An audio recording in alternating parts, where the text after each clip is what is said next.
नमस्कार दोस्तों। आज की कहानी बहुत ही इंटरेस्टिंग और भावात्मक है। तो देरी ना करते हुए आइए सुनते हैं, कहानी का आनंद लेते हैं। बहुत समय पहले एक विशाल और शक्तिशाली राज्य था जिसके नाम कामराज्य था।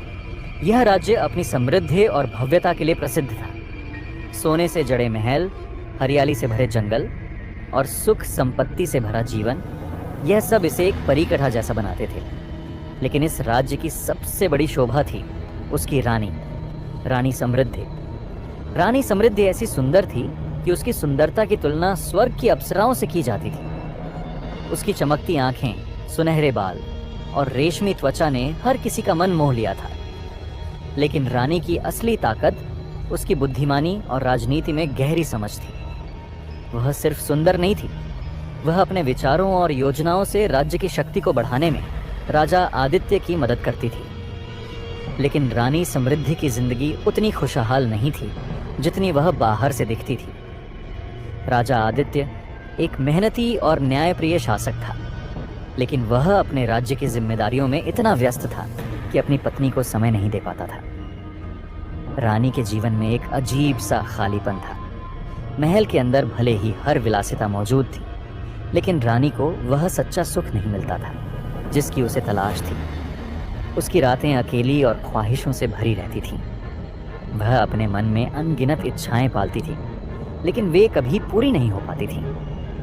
महल की दीवारों के भीतर कुछ ऐसा था जो बाहर की दुनिया नहीं जानती थी। हर रात रानी अपनी खिड़की से बाहर अंधेरे आसमान को देखती और अपने जीवन की अधूरी ख्वाहिशों को सोचती।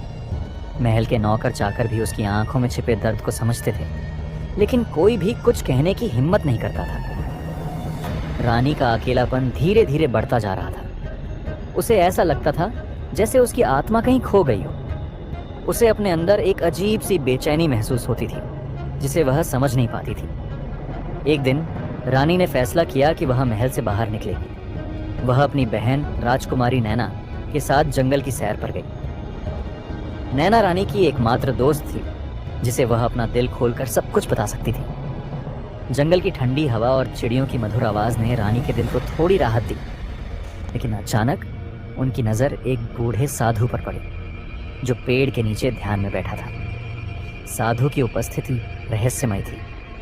रानी ने साधु से पूछा, हे साधु, तुम कौन हो और इस सुनसान जंगल में क्या कर रहे हो? साधु ने अपनी आंखें खोली और धीमे स्वर में कहा, हे रानी, मैं यहाँ नहीं बल्कि तुम्हारे भीतर की बेचैनी को देखने आया हूं। तुम्हारी आंखें जो कहती हैं वह तुम्हारा दिल नहीं समझ पाता। रानी समृद्धि साधु के शब्दों से अचंभित थी। वह ठिठक कर खड़ी हो गई और उसकी बहन नैना भी घबराई हुई थी। तुम मेरे दिल के बारे में इतना सब कैसे जानते हो? रानी ने संदेह से पूछा। साधु ने धीरे से मुस्कुराते हुए कहा, मैं साधारण इंसान नहीं हूं। मैं उन आत्माओं की आवाज सुन सकता हूं जो अधूरी इच्छाओं में बंधी रहती हैं। तुम्हारे मन की पीड़ा मुझे साफ दिखाई देती है। तुम जो चाहती हो वह तुम्हें कभी नहीं मिला और अब तुम उससे दूर भागने के लिए तैयार हो। रानी को यह सुनकर लगा कि साधु उसकी आत्मा के भीतर झांक रहा है। उसने अपने अभिमान को छिपाते हुए कहा, अगर तुम सब कुछ जानते हो तो बताओ कि मेरी इस बेचैनी का हल क्या है? साधु ने अपनी झोली से एक चमकीला चिराग निकाला।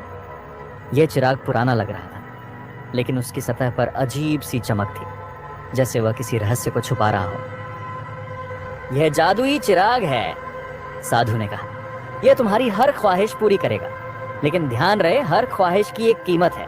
इसे इस्तेमाल करना आसान है, लेकिन इसका परिणाम समझना मुश्किल। रानी के चेहरे पर जिज्ञासा और लालसा उभर आई। उसने पूछा, यह कीमत क्या है? साधु ने गंभीर स्वर में जवाब दिया, तुम्हारी आत्मा का एक छोटा हिस्सा। हर बार जब तुम एक इच्छा मांगोगी, तुम्हारी आत्मा का एक अंश कम हो जाएगा। जितनी ज्यादा ख्वाहिशें, उतनी ही आत्मा का नुकसान। लेकिन मैं तुम्हें चेतावनी देता हूं रानी, यह चिराग तुम्हें अपनी इच्छाओं का गुलाम बना सकता है। रानी ने साधु की बातों को सुना, लेकिन उसकी इच्छाओं की गहराई इतनी अधिक थी कि उसने चेतावनी को अनदेखा कर दिया। उसने चिराग लिया और कहा, मैं तैयार हूं। साधु ने गहरी सांस ली और कहा, अब यह तुम्हारे ऊपर है। यह चिराग तुम्हें सुख दे सकता है या विनाश। मैं अपना कर्तव्य पूरा कर चुका हूं। रानी समृद्धि महल लौटा। उसने चिराग को अपने कक्ष में रख दिया और रात तक उसे देखती रही। उसकी बहन नैना ने चेतावनी दी, बहन, यह चिराग खतरनाक लग रहा है, तुम्हें इसे इस्तेमाल नहीं करना चाहिए। लेकिन रानी ने उसकी बातों को नजरअंदाज कर दिया। जब पूरी रात हो गई और महल सो गया, रानी ने चिराग को उठाया और उसे हल्के हाथों से रगड़ा। अचानक एक गहरे धुएं का गुब्बार उठा और कमरे में अंधेरा छा गया। धुएं के बीच से एक विशाल जिन्न प्रकट हुआ। उसका शरीर विशाल था और उसकी आवाज गूंजती हुई थी। हे रानी समृद्धि, मैं तुम्हारा सेवक हूं। जिन्न ने कहा, मैं तुम्हारी हर ख्वाहिश पूरी करूंगा, बस मुझे आज्ञा दो। रानी कुछ देर के लिए डर गई, लेकिन फिर उसने खुद को संभाला। उसकी आंखों में एक चमक आ गई। उसने कहा, मुझे खुशियों का एहसास दिलाओ, मुझे वह सब दो जो मैं चाहती हूं। जिन्न ने अपनी शक्तियों का प्रयोग किया। अचानक रानी के कमरे में सुनहरी रोशनी फैल गई। उसने महसूस किया कि उसके भीतर की अधूरी ख्वाहिशें पूरी हो रही हैं। वह एक गहरी तृप्ति में खो गई। लेकिन अगली सुबह जब रानी जागी तो उसे अपने अंदर एक अजीब सी हल्कापन महसूस हुआ। उसकी आत्मा का एक हिस्सा मानो गायब हो गया हो। उसने इसे नजरअंदाज किया और फिर से चिराग को रगड़ा।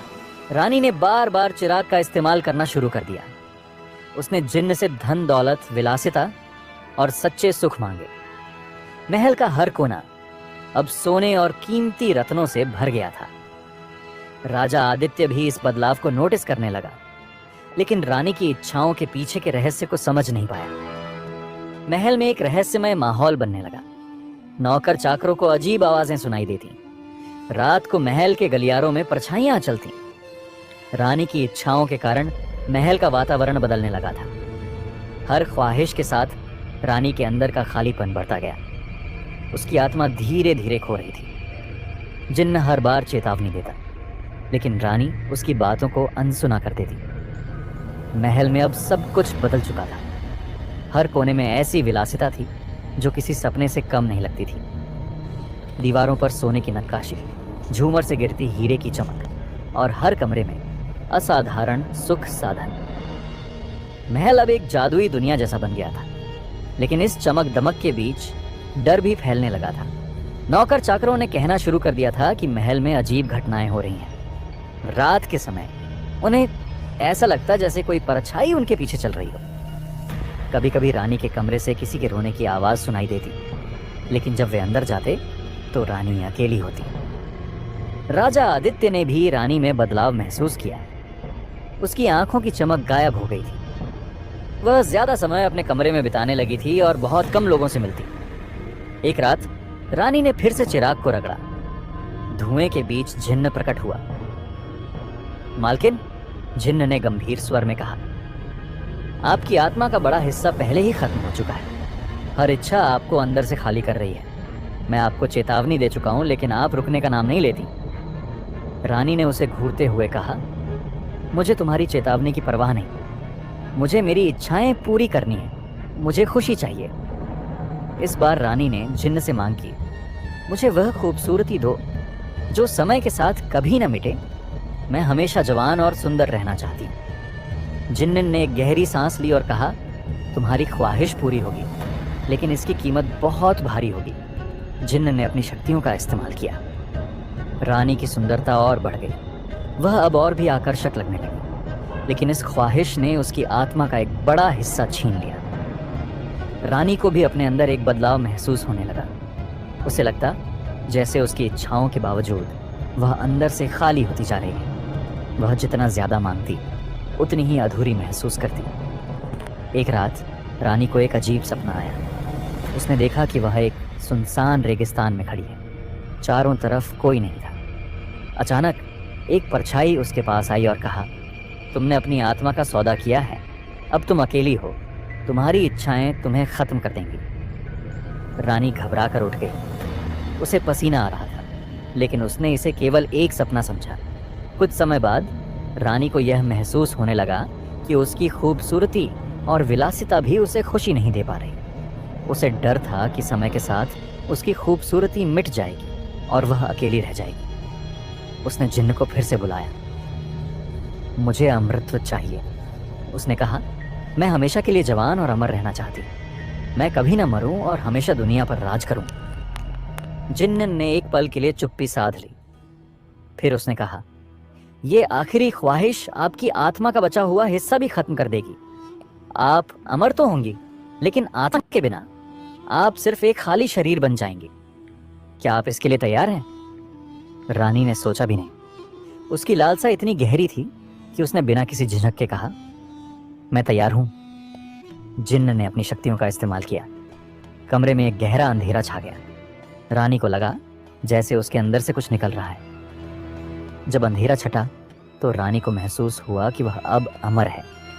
उसकी खूबसूरती और शक्ति अब हमेशा के लिए थी। लेकिन जल्द ही रानी को एहसास हुआ कि जिन्न ने जो कहा था वह सच था। वह अमर तो हो गई थी, लेकिन उसकी आत्मा अब पूरी तरह खत्म हो चुकी थी। वह अंदर से पूरी तरह खाली थी। उसे अब किसी भी चीज में खुशी नहीं मिलती थी। महल अब पूरी तरह शापित लगने लगा। नौकर चाकरों ने महल छोड़ दिया। राजा आदित्य भी रानी के अजीब व्यवहार से परेशान होकर उससे दूर रहने लगा। रानी अकेली हो गई। वह अमर थी, लेकिन यह अमृतत्व अब एक श्राप बन गया था। हर रात वह महल के गलियारों में भटकती रहती, अपनी खोई हुई आत्मा की तलाश में। आज भी उस राज्य में रानी समृद्धि का महल खड़ा है। लोग कहते हैं कि रात के समय वहां रानी की आत्मा की आवाजें सुनाई देती हैं। वह हर आने वाले को चेतावनी देती है, इच्छाओं पर काबू रखना सीखो। अगर तुम अपनी लालसाओं को नियंत्रित नहीं करोगे तो वे तुम्हें खत्म कर देंगे, जैसे उन्होंने मुझे खत्म कर दिया। दोस्तों, ये कहानी आपको कैसी लगी कमेंट करके बताएं और सब्सक्राइब करें, शेयर करें। तब तक के लिए धन्यवाद। मिलते हैं किसी अन्य कहानी में, अन्य वीडियो के साथ।